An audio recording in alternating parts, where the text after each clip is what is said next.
নমস্কার, Arindam Sharma BTV report থেকে বলছি।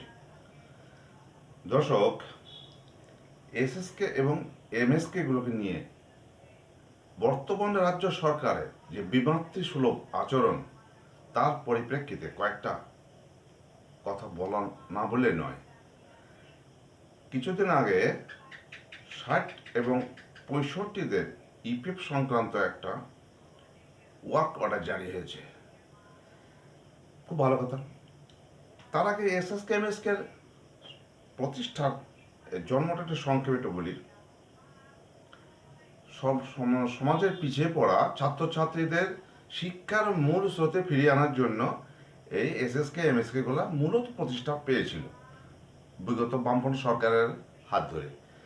কিন্তু এই বিরোধীরা তখন সমালোচনা সরে বলেছিল যে এগুলো সব করে খাওয়া রাজনীতি, অর্থাৎ ক্যাডার বাহিনীকে পাইয়ে দেওয়া রাজনীতি। সেই মনোভাব নিয়েই এতগুলো বছর সরকার পাল্টানোর পরেও সেই একই দুরবস্থা তাদের চলছে আর কি। যাই হোক, এখন প্রশ্ন হচ্ছে, প্যারা টিচারদের কি সুযোগ সুবিধা সরকার দিয়েছে, যার পরিপ্রেক্ষিতে সরকার হঠাৎ একবার অপশন দিল যে এসএসকে এমএসকে যারা ইচ্ছুক তারা 60-এ অবসর নিতে পারে। সঙ্গে সঙ্গে অনেকে কিন্তু 60 অপশনে ঝাঁপিয়ে পড়ল। তারা কেন পড়েছিল, দু একজনের সঙ্গে প্র্যাকটিক্যাল আলোচনা করে যেটা আমি দেখেছিলাম, বুঝেছিলাম, তারা নাকি মানে আশা করেছিল যে এই প্যারা টিচারগুলো ভবিষ্যতে পার্মানেন্ট হয়ে যেতে পারে, এদের পে স্কেল চালু হতে পারে, পূর্ণাঙ্গ শিক্ষকের মর্যাদা দিতে পারে, বেতন আকাশ ছোঁয়া হতে পারে। মূলত সেই আশাতেই এরা কিন্তু 65 থেকে 60 অপশনে ভিড়ে গিয়েছিল। কিন্তু কিছুদিন অপেক্ষা করার পর তারা যখন বুঝতে পারলো যে পুরোটাই ঢপ, প্যারা টিচারদের মূলত সুযোগ সুবিধাগুলো কি, এই মাতৃত্বকালীন ছুটি, এই 12টা সিএল, আর এই 7টা এমএল, আর এই স্বাস্থ্যসাথী টাথী, এই তো এগুলো আবার সুযোগের সুবিধার মধ্যে পড়ে নাকি? নিশ্চয় এই সুবিধাটা দেখে কিন্তু এসএসকে এমএসকে শিক্ষকরা 60 অপশনে যাননি। তারা আরো অনেক উচ্চ আশা করেছেন, কিন্তু সে আশায় জল ঢালা হয়ে গেছে। তখন বাধ্য হয়ে তারা পয়সা খরচ করে কোর্টে মামলা ঠুকে তাকে আবার 65-তে ফেরত আসতে হয়েছে। যাই হোক, এখন প্রশ্ন হচ্ছে ইপিএফ নিয়ে। ইপিএফ কি 60-65 উভয়ে চালু হতে চলেছে? হ্যাঁ, উভয়ই চালু হতে চলেছে, কিন্তু যারা নির্দিষ্ট 58 বছর বয়সের যে লিমিটেশনটা এই এই এই এই এই আইনের মধ্যে পড়ে যাচ্ছেন, তাদের কি হবে? ব্যাপারটা এখন ততটা ক্লিয়ার নয়। ইপিএফটা আসলে লাভের দিক দিয়ে কতটা গ্রহণযোগ্য? নির্দিষ্ট পরিমাণ টাকা কাটবে, সেই পরিমাণ টাকা সরকার দেবে, আর নির্দিষ্ট হারে সুদ। এই তো EPF. EPF employees provident fund আর প্রভিডেন্ট ফান্ডের মধ্যে তো আকাশ পাতাল তফাৎ। তো এটা কাদের দেওয়া হয়? এটা শ্রমিক, এটা তো শ্রমিক শ্রেণীর প্রাপ্যটা। তার মানে কি para teacher, SSK MSK teacher শ্রমিকের পর্যায়ে পড়ে যায়? এটা কি এমন লাভজনক এটার জন্য যে হই হই হই হই করে নাচতে হবে? লাভজনক কিছুই নয়। তবুও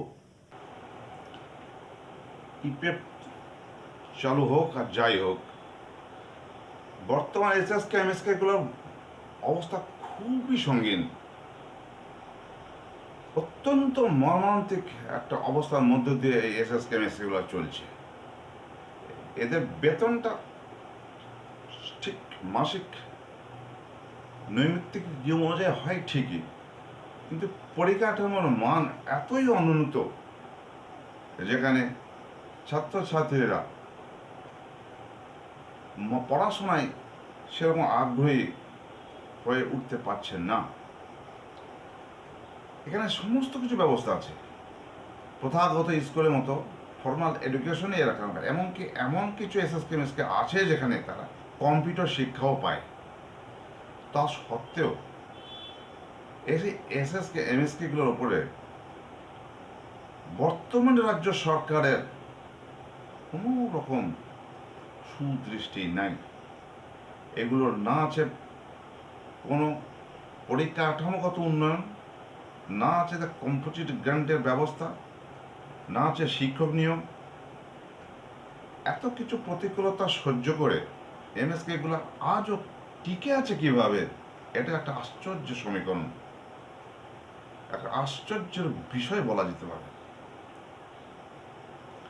এখানে মূলত যারা এই এমএসকেগুলোর সঙ্গে শিক্ষক হিসাবে নিযুক্ত হয়ে আছেন, তাদের একটা ঐকান্তিক প্রচেষ্টা, আপ্রাণ স্কুলগুলোকে বাঁচিয়ে রাখবার চেষ্টা থেকেই স্কুলগুলো কিন্তু আজও বেঁচে আছে। মৃতপ্রায়, ধ্বংসপ্রায় এই স্কুলগুলোকে শুধুমাত্র এদের ঐকান্তিক প্রচেষ্টায় এমন ঘটনা ঘটে দেখিয়েছি যে এইসব মাস্টার মশাই নিজের পকেটে পয়সা খরচ করে স্কুলগুলোর পিছনে খরচ করে স্কুলগুলোকে বাঁচিয়ে রাখার একটা আপ্রাণ চেষ্টা চালিয়ে যাচ্ছে। এই সমস্ত এমএসকে শিক্ষকদের ঐকান্তিক প্রচেষ্টা কতটা আন্তরিক, একটা উদাহরণ দিয়ে আমি বলছি। বর্তমানে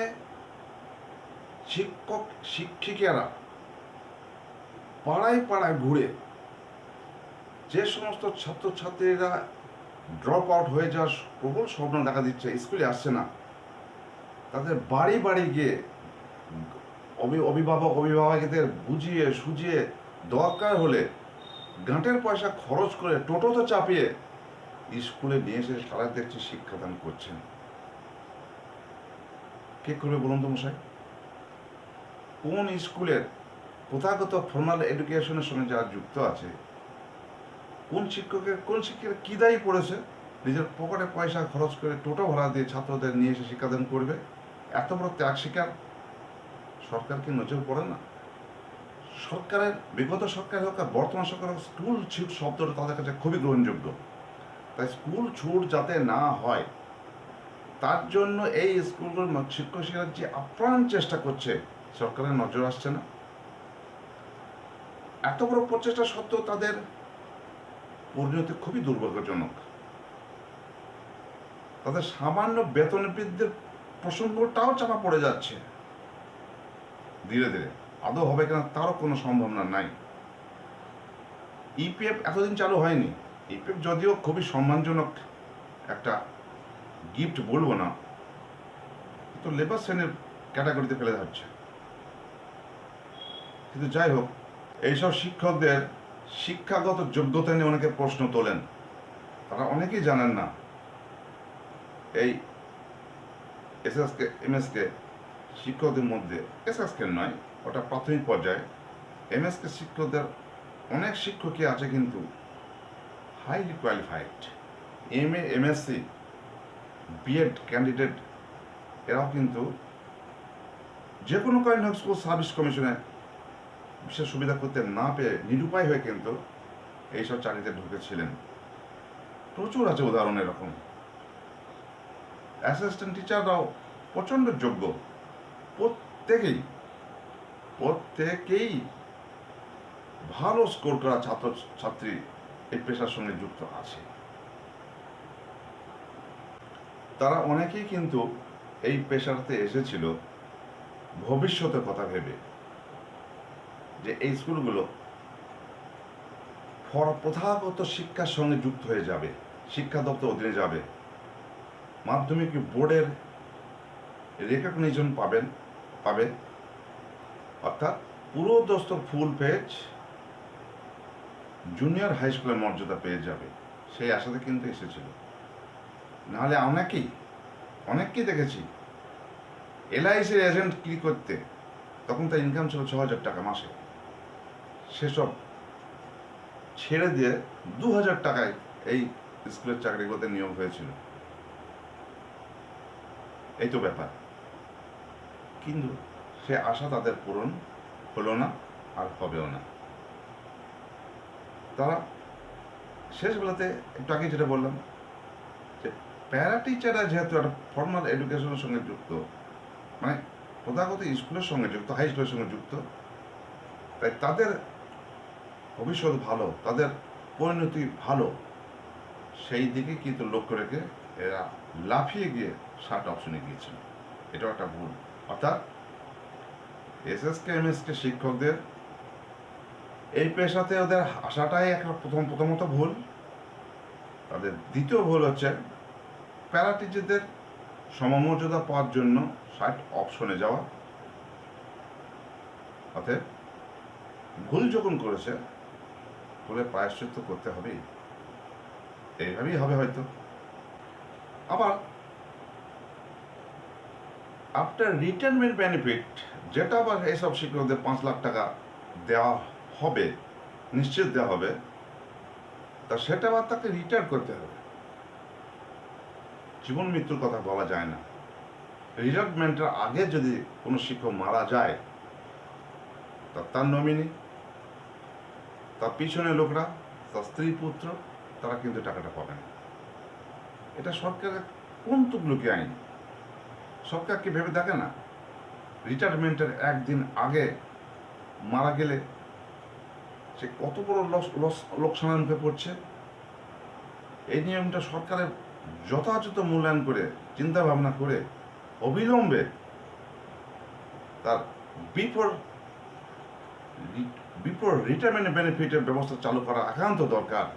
এ ব্যাপারে সমস্ত শিক্ষক শিক্ষিকা, এসএসকেএমএসকে শিক্ষা বন্ধু এবং এদের দেখভালের জন্য যারা একাডেমিক সুপারভাইজার আছেন, তাদের এ ব্যাপারে একটা আন্দোলনে সামিল হওয়া দরকার এবং একটা যথাযোগ্য চাপ সরকারের উপর সৃষ্টি করা দরকার। তাছাড়া এই বৈমাতৃসুলভ একটুগুলোকে আচরণের জন্য তাদের কত বড় ক্ষতি হয়ে যাবে, সেটা এই সব শিক্ষকরা খুব ভালোই বুঝতে পারছেন।